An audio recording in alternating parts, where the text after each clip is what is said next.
खालसा वाहिगुरू जी की फतेह। दिल्ली की ਸਿੰਘੂ ਬਾਰਡਰ ਤੇ इस किसान संघर्ष सपोर्ट देने वास्ते लैंबर हुसैनपुरी जी पहुँचे हुए हैं। उन्होंने आप गल करके जानने की कोशिश करते हैं कि वो इस संघर्ष बारे की सोचते हैं। हुसैनपुरी सत श्री अकाल। सब तो सत श्री अकाल जी, सत श्री अकाल। बहुत सत्कार भरी सारे वर्ल्ड वाइड जो देखते साढ़े चैनल वीर का, बहुत बहुत प्यार भरी सत श्री अकाल जी। सत श्री अकाल। करीब 6 महीने हो चुके संघर्ष चलते हैं। साडियां मातावां बच्चे बजुर्ग इस संघर्ष में इत्थे तक दिल्ली तक लाया। अज अंतरराष्ट्रीय पद्धर का जो संघर्ष बन चुका है, एक लोक लहर बन चुका है। की कहना चाहोगे इहदे बारे पहले? देखो जी, ये कहने की कोई जरूरत नहीं है कि साडा अपना फर्ज है तो अपना दर्द है। तो ये कल किसानी की गल नहीं, ये सारे देश की गल है। सारे सारे वर्ल्ड वाइड साढ़े हक की गल है, क्योंकि सानू हक्कां लई लड़ना ही पैना। क्योंकि हक लई लड़ना बहुत चंगी गल है। जे हक लई लड़ना नहीं आता तो साडी हार ही हार है, जित तो असीं हासिल कर ही नहीं सकते। ये ਜਿਹੜੇ ਦਿਨ ਚੱਲ ਰਹੇ ਸ਼ਹਾਦਤਾਂ ਦੇ ਦਿਨ ਚੱਲਦੇ ਆ, ਵੱਡੇ ਸਾਹਿਬਜ਼ਾਦੇ ਸ਼ਹੀਦੀ ਹੋਏ, ਛੋਟੇ ਸਾਹਿਬਜ਼ਾਦੇ ਜਿਹੜਾ ਇਤਿਹਾਸਕ ਦਿਹਾੜੇ ਆ ਗੁਰਦੁਆਰਾ ਸਾਹਿਬ ਵਿੱਚ ਬਣਾਉਂਦੇ ਆ, ਫਤਿਹਗੜ੍ਹ ਸਾਹਿਬ ਬਣਾਉਂਦੇ ਆ, ਉਹ ਸਾਰੇ ਦਿਨ ਆ। ਸਾਡਾ ਦੀਵਾਲੀਆਂ ਜੋ ਵੀ ਸਾਡੇ ਦਿਨ ਸੀਗੇ ਉਹ ਸਾਰੇ ਸੜਕਾਂ 'ਤੇ ਸਾਡੇ ਬਜ਼ੁਰਗਾਂ ਨੇ ਸਾਡੀਆਂ ਮਾਤਾਵਾਂ ਨੇ ਬਤਾਏ ਆ। ਕਿਵੇਂ ਦੇਖਦੇ ਇਹਨਾਂ ਚੀਜ਼ਾਂ ਨੂੰ? ਦੇਖੋ ਜੀ, ਬਹੁਤ ਦੁਖਦਾਈ ਉਹ ਦਿਨ ਆ ਜਿਹੜੇ ਜਿਨ੍ਹਾਂ ਇੰਨੇ ਠੰਡ ਦੇ ਵਿੱਚ ਸਾਡੇ ਗੁਰੂ ਮਹਾਰਾਜ ਜੀ ਦੇ ਸਰਵੰਸ ਜਿਹੜਾ ਪਰਿਵਾਰ ਦੇ ਵਿਛੋੜੇ ਪਏ ਬੱਚੇ ਸ਼ਹੀਦ ਹੋਏ ਆ। ਉਹ ਕੁਰਬਾਨੀਆਂ ਅਸੀਂ ਦੇ ਹੀ ਨਹੀਂ ਸਕਦੇ, ਪਰ ਫਿਰ ਵੀ ਇੱਥੇ ਲੰਗਰ ਲੱਗਿਆ, ਕੀਰਤਨ ਹੋਇਆ ਆ, ਉਹਨਾਂ ਨੂੰ ਗੱਲ ਗੱਲ ਦੇ ਵਿੱਚ ਯਾਦ ਕੀਤਾ ਜਾਂਦਾ ਹੈ। ਕਿਉਂਕਿ ਇਹ ਭੁੱਲਣ ਵਾਲੀ ਗੱਲ ਹੀ ਨਹੀਂ ਹੈਗੀ ਜੀ। ਸਾਰੇ ਅੰਦਰੋਂ ਦਰਦ ਹੈ ਸਾਰਿਆਂ ਦੇ। ਪਰਿਵਾਰ ਵਿਛੋੜੇ ਦਾ ਜੋ ਦਰਦ ਆ ਉਹ ਚੱਲ ਨਹੀਂ ਹੁੰਦਾ। ਤੇ ਕਿਉਂਕਿ ਜਿੱਡੀਆਂ ਵੱਡੀਆਂ ਸ਼ਹੀਦੀਆਂ ਪਾਈਆਂ ਨੇ ਗੁਰੂ ਮਹਾਰਾਜ ਜੀ ਦੇ ਸਾਰੇ ਪਰਿਵਾਰ ਨੇ, ਉਹ ਸ਼ਹੀਦੀਆਂ ਬਹੁਤ ਵੱਡੀਆਂ ਜੀ। ਸਾਨੂੰ ਉਹਨਾਂ ਦੇ ਪੂਰਨਿਆਂ ਤੇ ਚੱਲਦਿਆਂ ਹੀ ਅਸੀਂ ਇੱਥੇ ਆਏ ਹਾਂ, ਕਿਉਂਕਿ ਹਾਰਨਾ ਸਿੱਖਿਆ ਨਹੀਂ ਗਾ ਅਸੀਂ। ਉਹ ਸ਼ਹੀਦੀਆਂ ਪਾ ਕੇ ਉਹਨਾਂ ਦਾ ਖੂਨ ਜਿਹੜਾ ਡੁੱਲਿਆ ਹੋਇਆ ਉਹ ਵਿਅਰਥ ਨਹੀਂ ਜਾਊਗਾ। ਤੇ ਇਹ ਸਾਰੇ ਬੱਚਿਆਂ ਤੋਂ ਲੈ ਕੇ ਬਜ਼ੁਰਗਾਂ ਤੱਕ ਇੰਨੀ ਠੰਡ ਦੇ ਵਿੱਚ ਇੱਥੇ ਆਏ ਆ, ਆਪਣੇ ਹੱਕ ਵਾਸਤੇ ਆਏ ਆ। ਇੱਥੇ ਕੋਈ ਵੀ ਇੱਕ ਜ਼ਰੂਰ ਮੇਲੇ ਦਾ ਰੂਪ ਇੱਕ ਧਾਰਨ ਕੀਤਾ ਹੋਇਆ, ਪਰ ਸਾਰੇ ਅੰਦਰੋਂ ਦਰਦਮਈ ਢੰਗ ਨਾਲ ਇੱਥੇ ਅੰਦੋਲਨ 'ਚ ਆਏ ਆ। ਸਭ ਤੋਂ ਖੁਸ਼ੀ ਦੀ ਗੱਲ ਆ ਵੀ ਇਹ ਬਹੁਤ ਸ਼ਾਂਤਮਈ ਢੰਗ ਦੇ ਨਾਲ ਅੰਦੋਲਨ ਹੋ ਰਿਹਾ। ਵੀ ਲੋਕੀ ਜਿੱਦਾਂ ਦੇ ਸ਼ਰਾਰਤੀ ਵਿੱਚ ਆਈ ਜਾਂਦੇ ਸੀਗੇ, ਕਦੇ ਕੁਛ ਵੀ ਹੋ ਸਕਦਾ, ਸਰਕਾਰਾਂ ਦਾ ਇਹ ਭਰੋਸਾ ਤਾਂ ਨਹੀਂ ਕੀਤਾ ਜਾ ਸਕਦਾ। ਪਰ ਫਿਰ ਵੀ ਪਰਮਾਤਮਾ ਅੱਗੇ ਅਰਦਾਸ ਬੇਨਤੀ ਆ ਕਿ ਕੋਈ ਸ਼ਰਾਰਤੀ ਅਨਸਰ ਆ ਕੇ ਇਸ ਅੰਦੋਲਨ ਨੂੰ ਹੋਰ ਰੂਪ ਨਾ ਦੇ ਜਾਏ। ਪਰ ਬਹੁਤ ਸ਼ਾਂਤਮਈ ਢੰਗ ਨਾਲ ਕੀਰਤਨ ਚੱਲ ਰਿਹਾ ਜੀ, ਬਾਣੀ ਹੋ ਰਹੀ ਆ, ਲੰਗਰ ਚੱਲ ਰਿਹਾ ਬਾਬਾ ਨਾਨਕ ਜੀ ਦਾ। ਤੇ ਬਸ ਇਹ ਆ ਵੀ ਦਰਦ ਜਿਹੜਾ ਆ ਉਹ ਬਿਆਨ ਕੀਤਿਆਂ ਹੀ ਘਟੂਗਾ। ਸਾਰਿਆਂ ਦਾ ਫਰਜ਼ ਬਣਦਾ ਜਿਹੜੇ ਘਰਾਂ 'ਚ ਬੈਠੇ ਆ ਉਹ ਵੀ ਇੱਥੇ ਆਉਣ, ਬਹੁਤ ਰਸ਼ ਦਿਖਾਈਏ, ਬਹੁਤ ਇਕੱਠ ਦਿਖਾਈਏ, ਤੇ ਫੇਰ ਹੀ ਸਰਕਾਰ ਹਿੱਲੂਗੀ। ਉੱਦਾਂ ਤਾਂ ਹਿੱਲ ਹੀ ਨਹੀਂ ਸਕਦੀ। ਪਰ ਹੁਣ ਪਤਾ ਲੱਗ ਚੁੱਕਾ, ਕਿਉਂਕਿ ਵਰਲਡ ਵਾਈਡ ਉਹਨਾਂ ਨੂੰ ਨਿਸ਼ਾਨਾ ਬਣਾਇਆ ਜਾ ਰਿਹਾ। ਉਹਨਾਂ ਨੂੰ ਕਹਿ ਰਹੇ ਨੇ ਸਾਰੇ UN ਵਗੈਰਾ ਵੀ ਤੁਸੀਂ ਧੱਕਾ ਕਰ ਰਹੇ ਹੋ। ਤੇ ਮੈਨੂੰ ਉਮੀਦ ਆ ਵੀ ਥੋੜ੍ਹੇ ਦਿਨਾਂ ਦੇ ਵਿੱਚ ਇਹ ਫੈਸਲਾ ਹੋ ਜਾਊਗਾ, ਆਪਣੀ ਜਿੱਤ ਹੋ। ਉਮੀਦ ਆ, ਦਿਲ ਕਹਿੰਦਾ। ਪੰਜਾਬੀ ਜਿਹੜੀ ਗਾਇਕੀ ਆ ਉਹ 'ਤੇ ਪਹਿਲਾਂ ਇੱਕ ਇਲਜ਼ਾਮ ਲੱਗਦੇ ਸੀਗੇ ਗੀਤਾਂ ਦਾ ਜਿਹੜਾ ਮਿਆਰਾਪਨ ਆ ਜਾਂ ਉਹਨਾਂ ਦੀ ਜਿਹੜੀ ਸ਼ਬਦਾਵਲੀ ਆ, ਤੇ ਉਹਦੇ ਵਿੱਚ ਹਿੰਸਾ, ਨਸ਼ੇ, ਇਹ ਜਿਹੜੀਆਂ ਚੀਜ਼ਾਂ ਭਾਰੂ ਸੀਗੀਆਂ।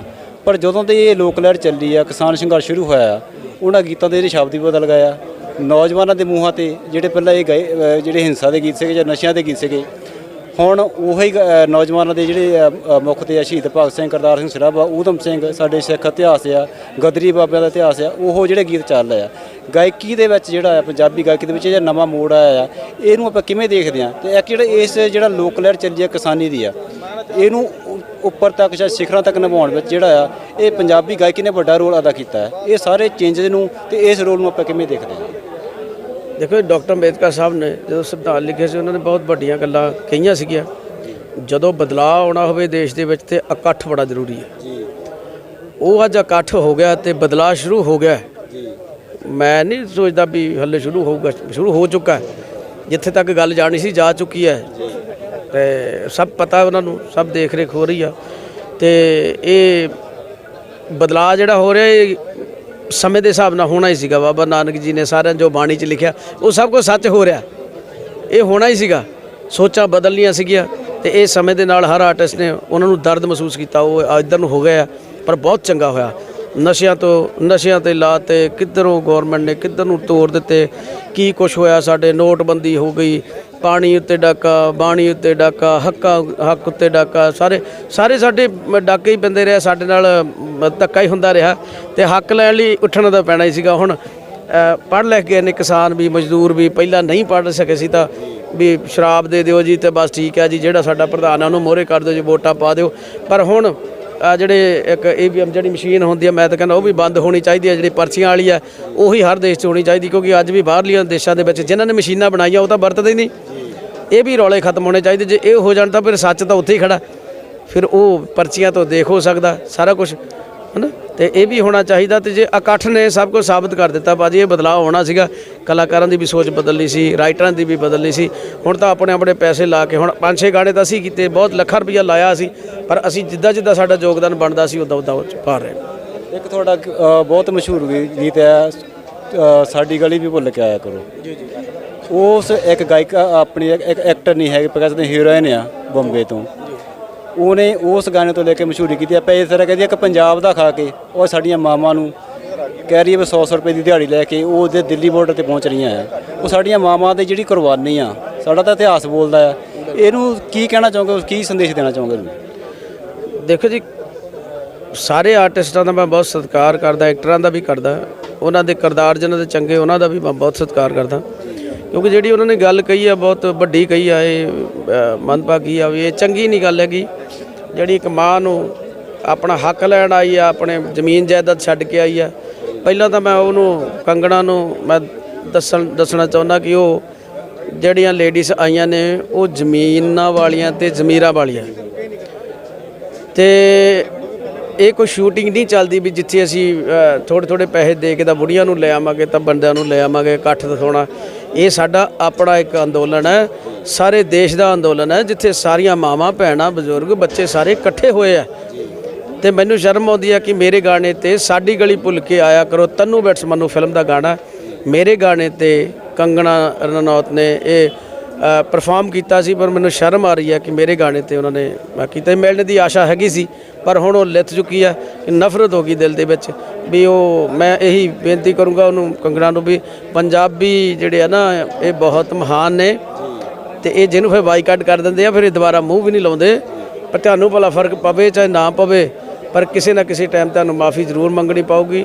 ਪਤਾ ਨਹੀਂ ਰੱਬ ਜਾਣੇ ਤੁਹਾਡੇ ਮਨ 'ਚ ਕਿਉਂ, ਅਸੀਂ ਤੁਹਾਨੂੰ ਬਹੁਤ ਚੰਗਾ ਸਮਝਦੇ ਸੀ। ਤੁਸੀਂ ਬਹੁਤ ਚੰਗੀਆਂ ਗੱਲਾਂ ਕੀਤੀਆਂ। ਆਹ ਕਰੋਨਾ ਦੇ ਵਿੱਚ ਸੁਸ਼ਾਂਤ ਸ਼ਰਮਾ ਦੇ ਮਸਲੇ ਦੇ ਵਿੱਚ ਵੀ, ਸੁਸ਼ਾਂਤ ਰਾਜਪੂਤ ਦੇ ਮਸਲੇ ਵਿੱਚ ਵੀ ਬਹੁਤ ਚੰਗੀਆਂ ਗੱਲਾਂ ਕੀਤੀਆਂ ਸੀਗੀਆਂ। ਤੁਹਾਡੇ ਤੇ ਵੀ ਕੰਗਣਾ ਤੇ ਵੀ ਜਿਹੜੀ ਭੀੜ ਪਈ ਸੀ, ਸਭ ਨੇ ਇਹ ਸੋਚਿਆ ਵੀ ਉਹਨਾਂ ਦਾ ਮਾੜਾ ਹੋਇਆ। ਪਰ ਜਿਹੜਾ ਉਹਨੇ ਸਾਡੀ ਮਾਂ ਨੂੰ, ਸਾਡੀਆਂ ਪੰਜਾਬ ਦੀਆਂ ਮਾਵਾਂ ਨੂੰ ਇਹ ਗੱਲ ਕਹੀ ਆ 100 ਰੁਪਈਏ ਤੇ ਲਿਆਂਦੀਆਂ, ਇਹ ਗੱਲ ਉਹਨੇ ਗਲਤ ਕਹੀ ਆ। ਤੇ ਮੈਂ ਇਹਦਾ ਬਿਲਕੁਲ ਵਿਰੋਧ ਕਰਦਾ ਵੀ ਮੈਂ, ਕਿਉਂਕਿ ਉਹ ਕੁੜੀ ਆ, ਉਹਨੂੰ ਤਾਂ ਮੇਰਾ ਗਾਣਾ ਤਾਂ ਬਣਦਾ ਹੀ ਨਹੀਂ। ਹੁਣ ਕੋਈ ਵੀ ਜਿਹੜਾ ਐਕਟਰ ਨੇ, ਜਿਹੜੇ ਹੋਰ ਵੀ ਐਕਟਰਾਂ ਕੋਲ ਮੇਰੇ ਗਾਣੇ ਨੇ ਜਾਂ ਕਰਾਂਗੇਗਾ ਵੀ ਮੈਂ ਉਹਨਾਂ ਐਕਟਰਾਂ ਨੂੰ ਗਾਣੇ ਦੇਣਾ ਪਸੰਦ ਕਰੂੰਗਾ, ਜਾਂ ਵੀ ਜਿਹੜੇ ਸਾਡੀ ਪੰਜਾਬੀ ਮਾਂ ਬੋਲੀ ਨੂੰ ਪਿਆਰ ਕਰਨ, ਜਿਹੜੇ ਮਾਵਾਂ ਭੈਣਾਂ ਦੀਆਂ ਇੱਜ਼ਤਾਂ ਸ਼ਰਮਾਂ ਨੂੰ ਸਮਝਣ ਵਾਲੇ ਹੋਣ। ਤੇ ਮੈਨੂੰ ਉਮੀਦ ਆ ਵੀ ਉਹਨਾਂ ਤੇ ਮੈਸੇਜ ਜਾਊਗਾ। ਬੇਸ਼ੱਕ ਉਹਨਾਂ ਨੂੰ ਮੇਰੀ ਜ਼ਰੂਰਤ ਨਹੀਂ, ਪਰ ਪਤਾ ਨਹੀਂ ਹੁੰਦਾ ਕਿਸੇ ਟਾਈਮ ਕੋਈ ਐਸਾ ਗਾਣਾ ਚੱਲ ਜਾਂਦਾ, ਫਿਰ ਉਹੀ ਲੋਕ ਹੁੰਦੇ ਨੇ, ਉਹੀ ਪ੍ਰੋਡਿਊਸਰ ਹੁੰਦੇ ਨੇ, ਉਹੀ ਡਾਇਰੈਕਟਰ ਹੁੰਦੇ ਨੇ, ਉਹੀ ਐਕਟਰ ਹੁੰਦੇ ਨੇ, ਫਿਰ ਉਹਨਾਂ ਨੂੰ ਜ਼ਰੂਰਤ ਮਹਿਸੂਸ ਹੁੰਦੀ ਤੇ ਫਿਰ ਉਹਨੂੰ ਬੁਲਾ ਲੈਂਦੇ ਆ। ਪਰ ਮੈਂ ਸੋਚਦਾ ਵੀ ਮੇਰਾ ਗਾਇਆ ਹੋਇਆ ਗਾਣਾ ਉਹ ਪਰਫਾਰਮ ਨਾ ਕਰਨ ਐਕਟਰ ਜਿਹੜੇ ਪੰਜਾਬੀ ਮਾਂ ਬੋਲੀ ਨੂੰ ਪਿਆਰ ਨਹੀਂ ਕਰਦੇ। ਪੰਜਾਬੀ ਗਾਇਕ ਹੋਣ ਦੇ ਨਾਤੇ ਦੇ ਦੋ ਸ਼ਬਦ ਗਾ ਕੇ ਤੁਸੀਂ ਇਸ ਜਿਹੜਾ ਚੱਲ ਰਿਹਾ ਸੰਘਰਸ਼ ਆ ਉਹਦੇ ਵਿੱਚ ਕੀ ਯੋਗਦਾਨ ਪਾਉਣਾ ਚਾਹੋਗੇ ਜੀ?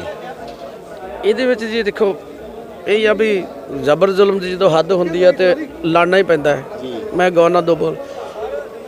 ਜ਼ਬਰ ਜ਼ੁਲਮ ਦੇ ਅੱਗੇ ਪਰਬਤ ਬਣ ਕੇ ਖੜਨਾ ਪੈਂਦਾ ਏ, ਜ਼ਬਰ ਜ਼ੁਲਮ ਦੇ ਅੱਗੇ ਪਰਬਤ ਬਣ ਕੇ ਖੜਨਾ ਪੈਂਦਾ ਏ। ਹੱਕ ਮੰਗਿਆ ਮੂਲ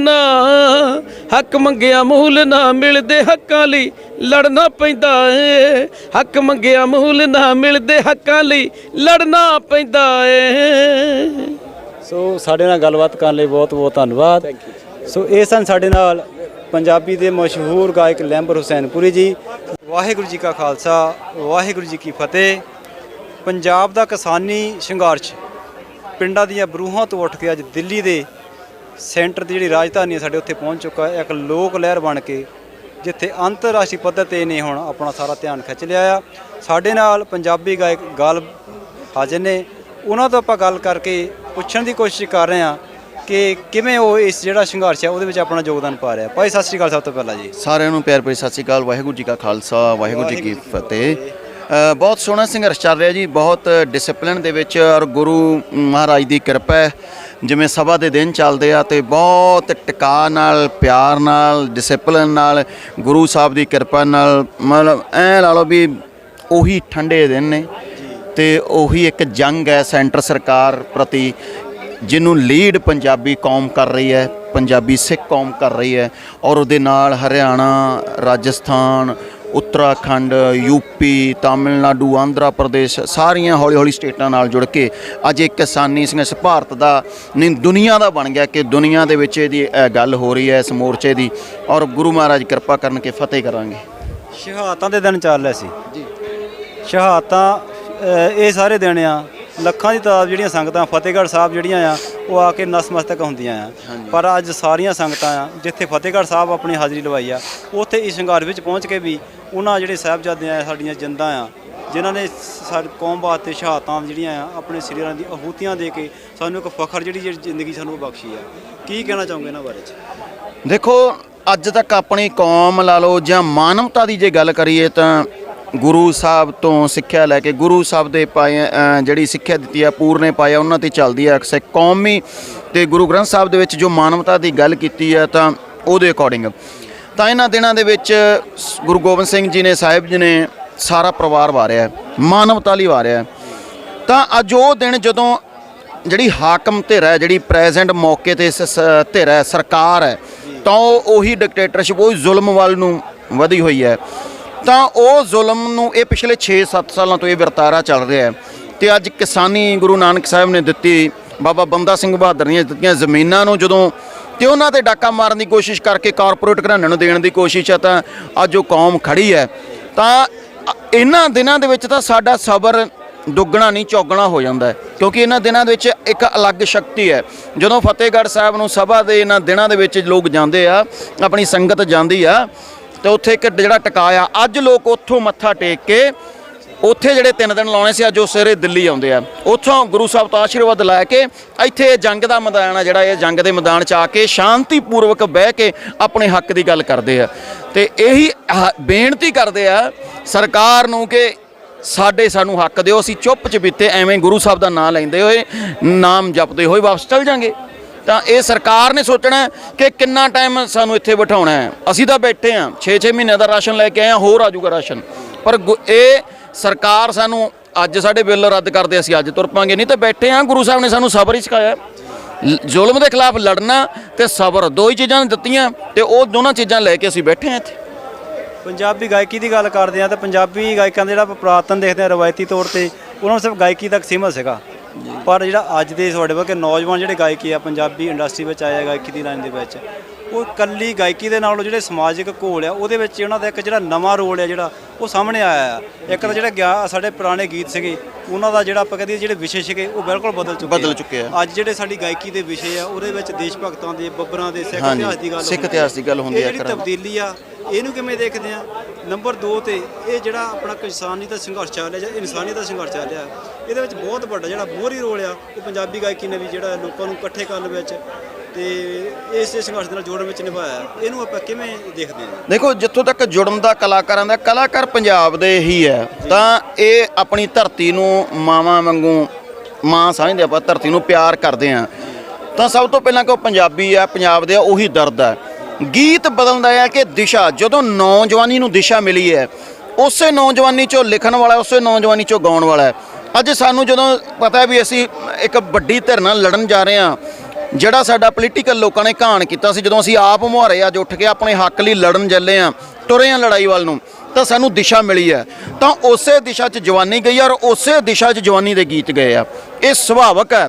ਇਹੀ ਦਿਸ਼ਾ, ਜੇ ਚੰਗੀ ਦਿਸ਼ਾ ਸਾਡੀ ਬਣੀ ਰਹੂਗੀ ਸਦਾ ਲਈ, ਤਾਂ ਕਲਾਕਾਰ ਵੀ ਇਸੇ ਸਮਾਜ 'ਚੋਂ ਨੇ, ਲਿਖਣ ਵਾਲੇ ਵੀ ਇਸੇ ਸਮਾਜ 'ਚੋਂ ਨੇ, ਤਾਂ ਉਹ ਇਸੇ ਸਮਾਜ ਨੂੰ ਫਿਰ ਜਿਵੇਂ ਦੀ ਨੌਜਵਾਨੀ ਵੱਲ ਦੀ ਦਿਸ਼ਾ ਹੋਗੀ, ਉਸੇ ਦਿਸ਼ਾ ਨੂੰ ਗੀਤ ਤੇ ਗਾਣੇ ਤੇ ਲਿਖੇ ਵੀ ਜਾਣਗੇ, ਗਾਏ ਵੀ ਜਾਣਗੇ।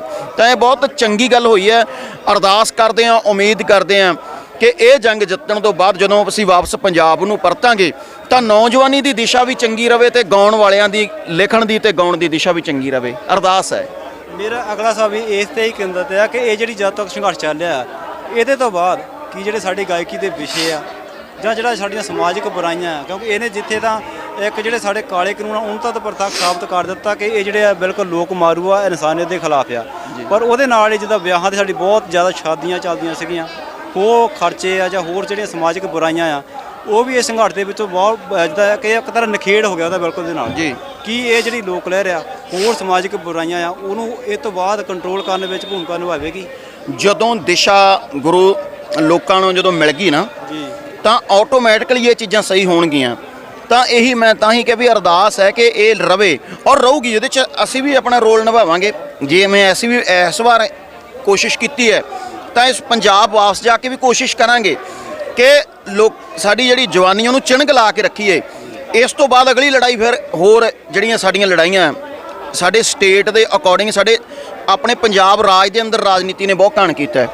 ਉਹ ਮੁੱਦੇ ਠਾ ਕੇ ਫਿਰ ਜਦੋਂ ਨੌਜਵਾਨੀ ਉਧਰ ਲੱਗੂਗੀ ਉਵੇਂ ਦੇ ਗੀਤ ਆਉਣਗੇ ਤਾਂ ਇਹ ਸਾਰੇ ਰਲ ਕੇ ਨੌਜਵਾਨੀ ਵੀ ਰਲੂਗੀ, ਕਲਾਕਾਰ ਵੀ ਰਲਣਗੇ, ਤੁਸੀਂ ਮੀਡੀਆ ਵਾਲੇ ਭਰਾ ਵੀ ਰਲੋਗੇ ਤਾਂ ਓਬਵੀਅਸਲੀ ਸਾਰਾ ਸਮਾਜ ਹੈ, ਕੁਦਰਤੀ ਗੱਲ ਹੈ। ਸਾਰਾ ਜਦੋਂ ਉਹ ਸਹੀ ਦਿਸ਼ਾ ਵੱਲ ਜਾਊਗਾ ਤਾਂ ਸਾਰਾ ਕੁਝ ਵਰਤਾਰਾ ਵੀ ਸਹੀ ਹੋਊਗਾ, ਸਿੱਧਾ ਹੀ ਹੋਊਗਾ, ਚੰਗਾ ਹੋਊਗਾ।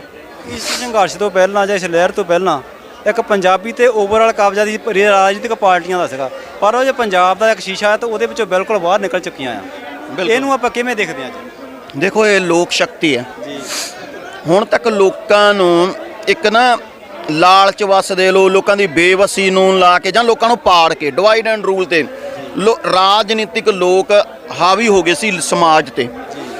ਅੱਜ ਇੰਨੇ ਸਾਲਾਂ ਦਾ ਸੰਘਰਸ਼, 70 ਸਾਲਾਂ ਦੀ ਜਦੋਜਹਿਦ ਤੋਂ ਬਾਅਦ ਅੱਜ ਸਮਾਜ ਨੇ ਰਾਜਨੀਤਿਕ ਲੋਕਾਂ ਨੂੰ ਉਹਨਾਂ ਦੀ ਔਕਾਤ ਦਿਖਾਤੀ, ਉਹਨਾਂ ਦੀ ਜਗ੍ਹਾ ਦਿਖਾਤੀ ਤੇ ਅੱਜ ਲੋਕ ਉੱਪਰ ਹੈ ਤੇ ਰਾਜਨੀਤਿਕ ਲੋਕ ਥੱਲੇ ਆ। ਤੇ ਰਾਜਨੀਤਿਕ ਲੋਕ, ਨੇਤਾ ਹਮੇਸ਼ਾ ਲੋਕਾਂ ਲਈ ਹੁੰਦੇ ਆ, ਸਰਕਾਰਾਂ ਲੋਕਾਂ ਲਈ ਹੁੰਦੀਆਂ। ਇਹੀ ਜਿਹੜੀ ਅੱਗ ਹੈ ਜੇ ਰਹੂਗੀ, ਇਹ ਅੱਗ ਪ੍ਰਮਾਤਮਾ ਕਰੇ ਰਵੇ ਤਾਂ ਲੋਕ ਫਿਰ ਜਦੋਂ ਆਪ ਫੈਸਲੇ ਕਰਦੇ ਆ ਪਰ ਸਹੀ ਫੈਸਲੇ ਕਰਦੇ ਆ, ਕਿਉਂਕਿ ਲੋਕ ਪੱਖੀ ਹੋਣਗੇ।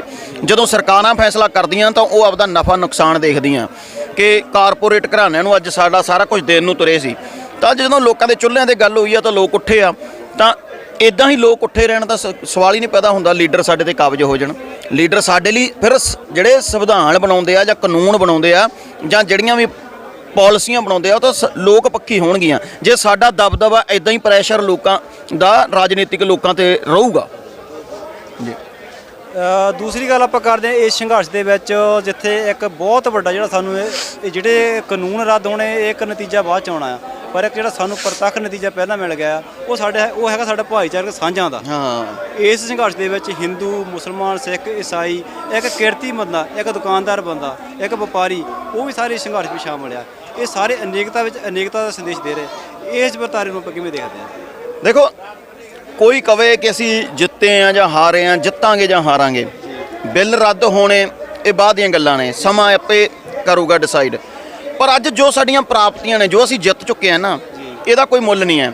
ਅਸੀਂ ਆਪਣੀ ਭਾਈਚਾਰਕ ਸਾਂਝ ਦੁਆਰਾ ਕਾਇਮ ਕਰ ਲਈ, ਅਸੀਂ ਨੌਜਵਾਨੀ ਤੇ ਲੱਗਿਆ ਨਸ਼ਿਆਂ ਦਾ ਧੱਬਾ ਸਾਫ਼ ਕਰਤਾ, ਅਸੀਂ ਸਾਡੀ ਗਾਇਕੀ ਦਾ ਜਿਹੜਾ ਵਿਗੜਿਆ ਰੂਪ ਉਹਨੂੰ ਸਹੀ ਕਰ ਲਿਆ। ਤੇ ਇਦਾਂ ਸਾਡੀਆਂ ਇੰਨੀਆਂ ਜ਼ਿਆਦੀਆਂ ਪ੍ਰਾਪਤੀਆਂ ਨੇ ਔਰ ਇਹ ਜਿੰਨਾ ਲੰਮਾ ਚੱਲੂਗਾ ਸੰਘਰਸ਼ ਓਨੀਆਂ ਸਾਡੀਆਂ ਗੂੜੀਆਂ ਹੋਣਗੀਆਂ ਪ੍ਰਾਪਤੀਆਂ। ਇਹ ਸਾਡੀਆਂ ਇੰਨੀਆਂ ਕਿ ਮੈਂ ਕਹਿੰਦਾ ਲੰਮਾ ਧੰਨਵਾਦ ਕਰਦੇ ਆ ਵੈਸੇ ਤਾਂ ਮੋਦੀ ਦਾ ਕਿ ਸਾਨੂੰ ਇੱਕ ਕਰਤਾ। ਤੇ ਇਹ ਜਿੰਨਾ ਲੰਬਾ ਚਲਾਊਗਾ ਉਹਨਾਂ ਮੋਦੀ ਦਾ, ਇਹ ਸਰਕਾਰਾਂ ਦਾ ਨੁਕਸਾਨ ਹੈ, ਸਾਡਾ ਫਾਇਦਾ। ਸਾਡੀ ਭਾਈਚਾਰਕ ਸਾਧ ਉਨੀ ਮਜ਼ਬੂਤ ਹੋਊਗੀ, ਸਾਡੀ ਨੌਜਵਾਨੀ ਦੀ ਦਿਸ਼ਾ ਉਨੀ ਸਹੀ ਹੋਊਗੀ, ਸਾਡੇ ਲੋਕ ਨਸ਼ਿਆਂ ਤੋਂ ਇਹਨਾਂ ਚੀਜ਼ਾਂ ਤੋਂ ਹੋਰ ਦੂਰ ਹੋਣਗੇ, ਸਾਡੇ ਗੀਤ ਹੋਰ ਚੰਗੇ ਹੋਣਗੇ, ਹੋਰ ਸੋਹਣੇ ਹੋਣਗੇ, ਲੰਮਾ ਸਮਾਂ ਸੋਹਣੇ ਹੋਣਗੇ। ਇਹ ਤਾਂ ਮਤਲਬ ਵਰਦਾਨ ਹੈ, ਕੁਦਰਤ ਕਰ ਰਹੀ ਹੈ ਸਾਰਾ ਵਰਤਾਰਾ, ਕਿਸੇ ਬੰਦੇ ਦਾ ਵਰਤਾਰਾ ਨਹੀਂ ਹੈ। ਦੇਖੋ ਬਿਨਾਂ ਪਲਾਨ ਕੀਤੇ ਐਡਾ ਵੱਡਾ ਸੰਘਰਸ਼ ਇੰਨੇ ਸੋਹਣੇ ਪਲਾਨ ਨਾਲ ਚੱਲ ਰਿਹਾ ਤਾਂ ਗੁਰੂ ਮਹਾਰਾਜ ਦੀ ਕਿਰਪਾ ਤੋਂ ਬਿਨਾਂ ਨਹੀਂ ਹੋ ਸਕਦਾ। ਇਹ ਬੰਦੇ ਦਾ ਵੱਸ ਦਾ ਹੀ ਰੋਗ ਨਹੀਂ। ਨਾਲੇ ਤਾਂ ਕਿਸਾਨ ਜਥੇਬੰਦੀਆਂ ਦਾ ਬਹੁਤ ਛੋਟੀਆਂ ਧਿਰਾਂ ਨੇ, ਇਹਨਾਂ ਦੇ ਤਾਂ ਇੰਨੇ ਮਤਲਬ ਵੱਡੇ ਜਾਂ ਲੀਡਰਾਂ ਵਾਂਗੂ ਨਾ ਕੋਈ ਫੰਡ ਸੀ, ਨਾ ਇੰਨਾ ਵੱਡਾ ਕੋਈ ਸੰਗਠਨ ਸੀ।